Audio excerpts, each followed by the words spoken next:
Hey,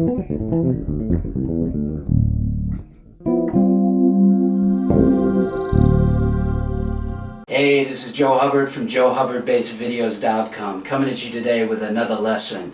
And this particular lesson is on right hand technique. With that in mind, grab your bass and let's get started. The right hand is what essentially produces your sound. There are several principles that contribute to this sound production, which include the way you strike a string, your hand and wrist position, and finger pressure and release, which results in developing different dynamic levels. The classical pianist Vladimir Horowitz was legendary in his use of dynamics, and as legend has it, could produce 99 different levels of volume from each finger. Most electric bassists never really think about this concept and consequently only ever develop one level of dynamic in their playing.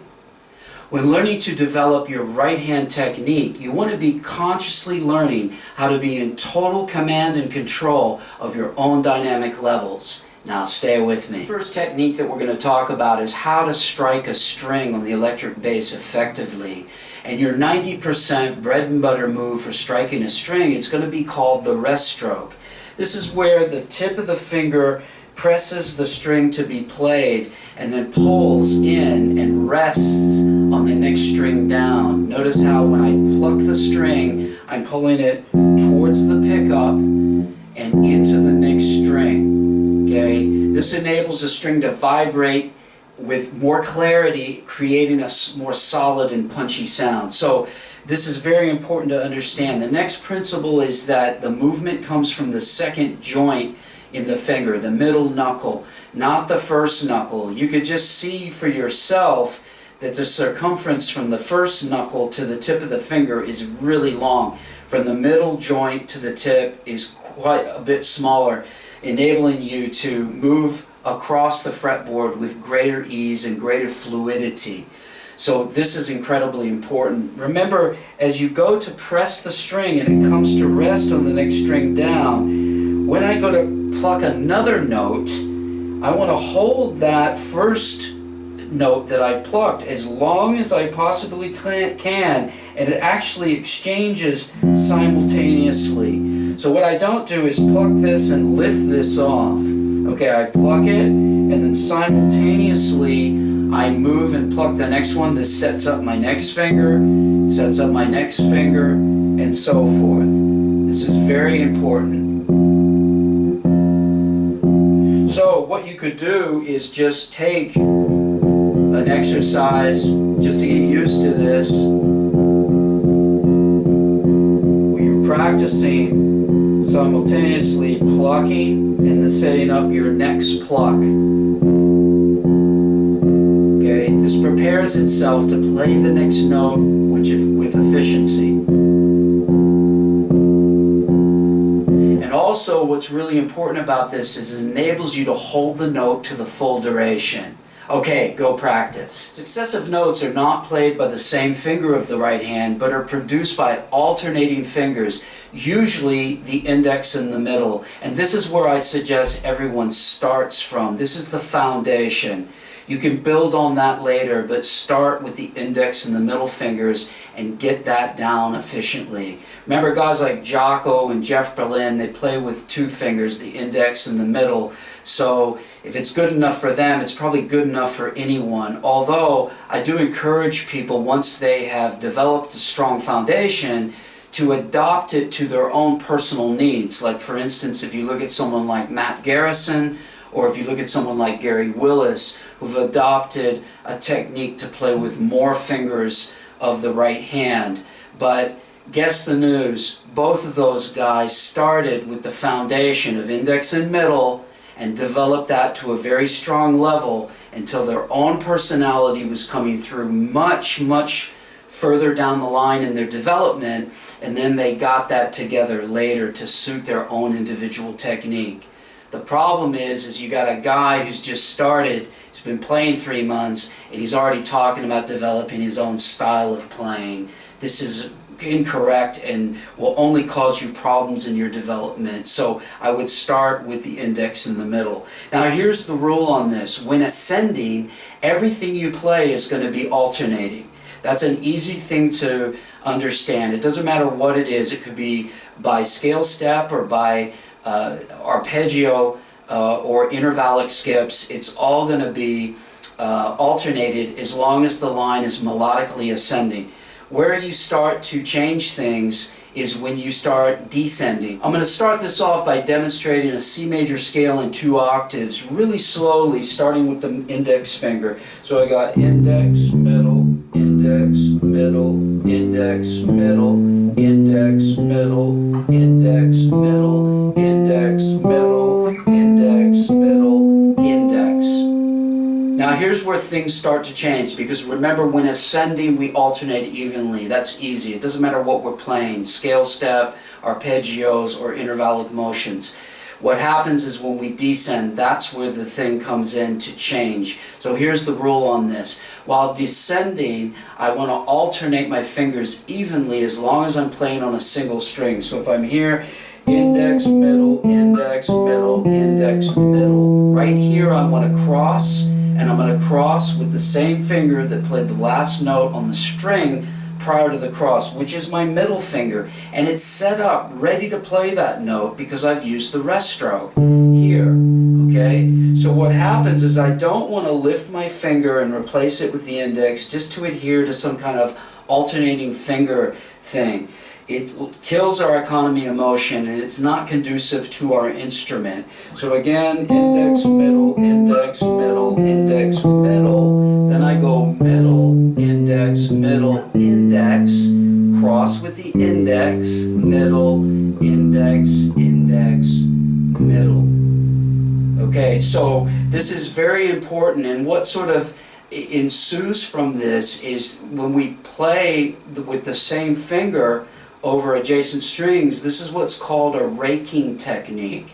So this is really important to kind of understand that we rake the finger over the strings in this way. Another thing that we really want to be sure of when we play with the right hand is making sure that the wrist is as straight as possible. It's the same principle with the left hand. If we hyperextend our wrist like this, which you see all the time, and you see a lot of well-known famous guys doing this, I gotta tell you, it's not gonna be good for your health. It's not gonna be good for the energy that you can produce from your fingers. When was the last time you saw a piano player like this? You know, I mean, you got bass players with basses down to their toes, and people think that that's acceptable because it looks cool. When was the last time you went on a rock gig and saw a keyboard player that had his keyboard stand really high and he was playing like this? You never see it. And if some guy did that, they'd say, you know what, you look foolish doing that. And it really is kind of more of a show thing than anything. And the reason piano players don't do that, or keyboard players, is because most all piano players or keyboard players start by studying classically, and they learn how to play properly. So you don't see a lot of keyboard players, even in the commercial pop world or rock world, playing like that, which I find interesting. So you really want to get this together. Make sure your wrist is straight. Remember, if I bend that wrist, it's like taking a garden hose with water coming through it, okay, and then bending it. The water will still come through, but not as powerful. So you're cutting down the power, because when I move my fingers, you probably can't pick this up on the video, but you can do this at home and just see very clearly the muscles that govern the movement of your fingers are in your forearm. So you want to keep this as straight as possible. This is very important. So make sure you get this together, come back, and I'll show you some more stuff.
look at today with our right hand technique is where the thumb fits into this and how the thumb anchors in different positions to add to string dampening, which is crucial to your sound, because what you don't want is a lot of string overtones ringing while you play.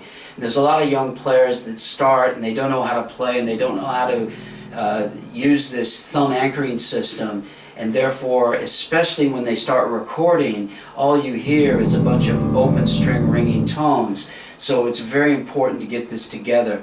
So to ensure the proper string dampening, the thumb is going to anchor in 3 different positions. When playing on the lowest string, you're going to anchor on top of your pickup.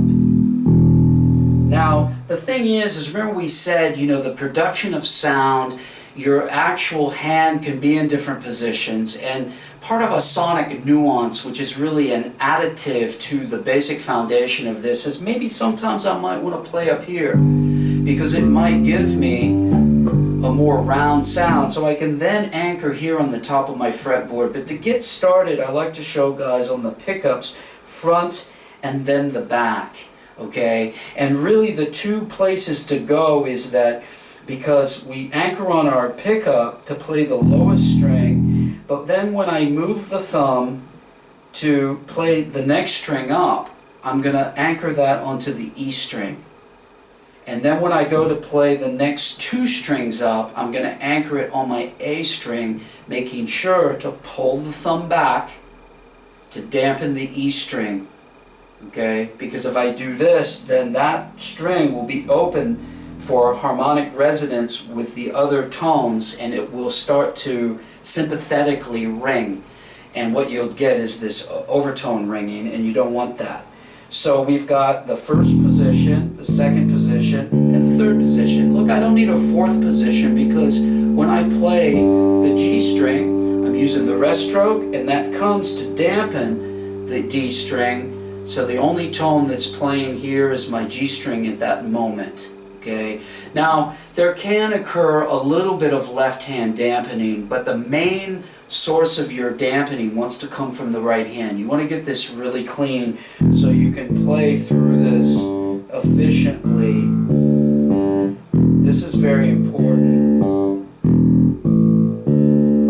And one of the best exercises to get this together is to take your arpeggios and start learning the different permutations of your arpeggios, so you can do this. I'm going to show you just a bit of this right now. If we take a C major 7 arpeggio and I play this in root position, what I have is this.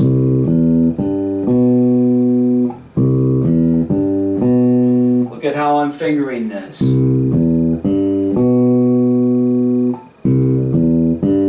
So I just chose to use the index, middle,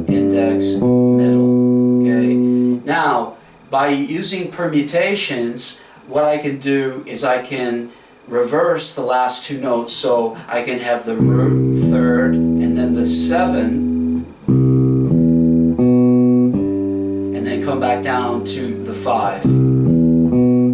Notice when I do that, I'm going to use the same finger because I'm pulling back down, right? So if I have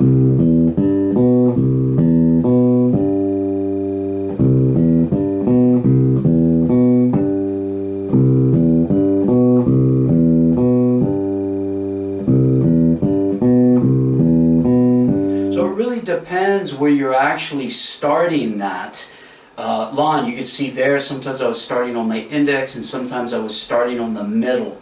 So the idea is this is a fabulous way to really build your control and coordination, and also you're playing some music. This is not some disconnected exercise where there's no music involved. Okay? I can then go to the next permutation, which is going to be the C up to the 5th, down to the 3rd, then to the 7th. And then I can change those last 2 ones around. Okay, and then my last one can go to the C up to the 7, 3, 5.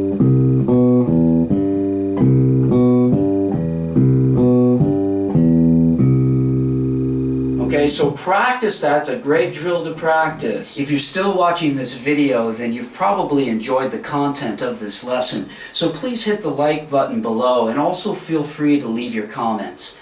Of course, this video is just the tip of the iceberg, and I have so much more quality content to share with you. You're online now, watching this video, and you know that you can dramatically increase your bass guitar skills by making a few simple changes in the way that you approach learning to play better. And that's why you're going to love my new basic bass guitar course that I'm opening for enrollment in September 2014. This course will be aimed at the beginner and taught directly by me through video. It will also include a weekly conference call where I'll be able to answer all of your questions direct. But because I only want to deliver quality content, the enrollment will be limited. If you're interested in this course, then simply shoot me an email at heyjoe@joehubbardbass.com to get on the early bird list and make sure that you look out for further announcements. So until then, practice smart, work hard, and play creatively.